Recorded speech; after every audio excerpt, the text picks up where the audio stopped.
Hi viewers, మనం వచ్చేసి Tamil Nadu government Telugu 2వ తరగతి చూస్తూ ఉన్నాము. తెలుగు తల్లికి వందనము అనేటువంటి మొట్టమొదటి పాఠంలో చిత్రాలను చూసి కథను చెప్పండి. మొట్టమొదటి కథ వచ్చేసి బంతి పెట్టె గొడుగు అనేటువంటిది ఉంది. నేను సహాయము అనేటువంటిది ఒక హెడ్డింగ్ అనేటువంటి పెట్టడం జరిగింది. ఒక ఊరిలో బంతి పెట్టె గొడుగు స్నేహితులుగా ఉండేవి. ఒకరోజు బాగా గాలి వీచింది. అప్పుడు పెట్టె గాలి వీస్తుంది, నా లోపల వచ్చి దాంకోండి అని బంతిని గొడుగుని తన పెట్టెలో ఉంచి గాలి నుంచి కాపాడింది. ఈ విధంగా వచ్చేసి పెట్టె కాపాడింది అనమాట ఒక బంతిని, తర్వాత గొడుగుని. ఒకరోజు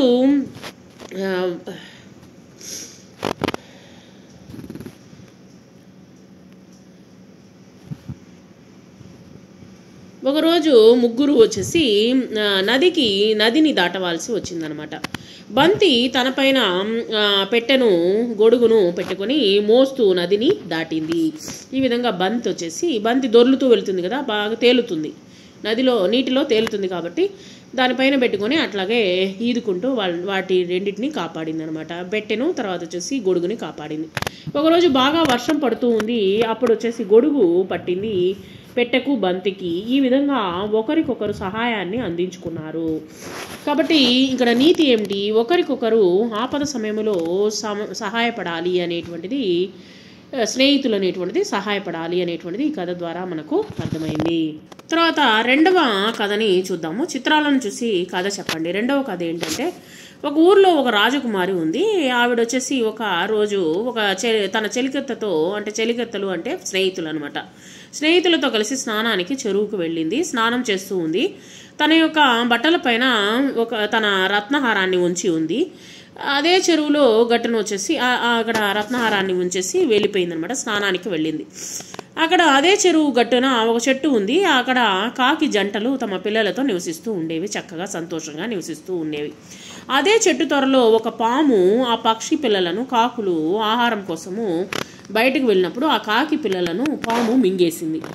ఈ విధంగా ఆహారం కోసం తిరిగి వచ్చినటువంటి కాకులు ఆశ్చర్యపోయాయి. ఎలాగైనా ఆ పాము బెడదని వదిలించుకోవాలనుకొని తలచి ఆ రత్నహారాన్ని దొంగిలించి ఆ చెట్టు త్వరలో వేసేసాయన్నమాట.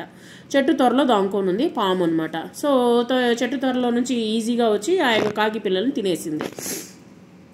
ఆ కాకులు అది గమనించినటువంటి సిపాయిలు ఈ రత్నహారాన్ని దొంగిలించి ఆ చెట్టు త్వరలో వేసేసింది. కాకులు పారిపోయాయి. సిపాయిలు వెంటనే ఆ చెట్టు త్వరను కొట్టారనమాట. చెట్టును నరికిన వెంటనే త్వరలో పాము దగ్గర హారం కనిపించేసరికి పామును చంపేశారు. ఆ సిపాయిలు వచ్చేసి కాకులు వచ్చేసి పాము బాధ నుండి తప్పించుకున్నాయన్నమాట సిపాయిల సహాయంతో. తప్పు చేస్తే దండన లభిస్తుంది అనేటువంటిది ఈ కథ ద్వారా మనకు తెలుస్తుంది. చిత్రాలను చూస్తూ కథ అనేటువంటి చెప్పండి. ఇంకో 3వ కథ, ఒక చెరువులో ఒక పెద్ద కొండ చిలువ ఉంది. మరియు కొండ చిలువ అనుకోవచ్చు, పాము కావచ్చు, ఏదైనా సరే.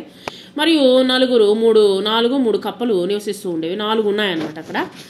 ఈ కొండ చిలువ కప్పలతో, నాతో స్నేహం చేయండి, నేను ముసలివాడిని, ఒంటరివాడిని అయిపోయాను, నాతో మాట్లాడే వాళ్ళు ఎవరు లేరు అన్నట్టుగా మాట్లాడింది అని పలికింది.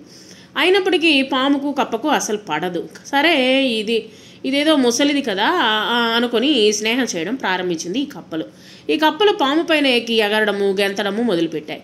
అది కోపంతో ఒక విసిరింది. పాము కప్పలు దడుచుకున్నాయన్నమాట. ఈ పాము ఏం చేసింది, ఒక్కొక్క కప్పను మింగేయడం మొదలుపెట్టింది. ఈ మింగుతూ కాలం గడిపింది.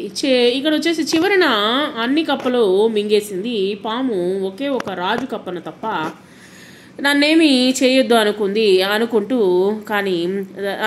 ఎందుకంటే నేను రాజు కప్పను కదా, నన్నేం చేయదేమో అనుకునిందనమాట ఈ ఒక కప్ప.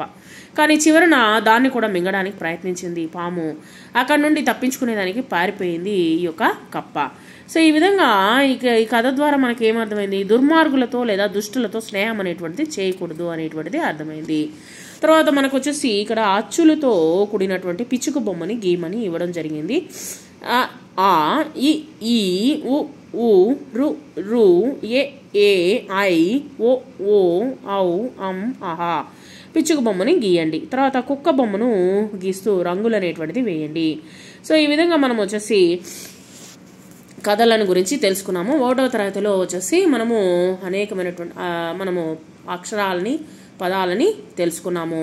అదేవిధంగా 2వ తరగతిలో మనము లెసన్లను గురించి తెలుసుకోబోతున్నాము. Thank you very much.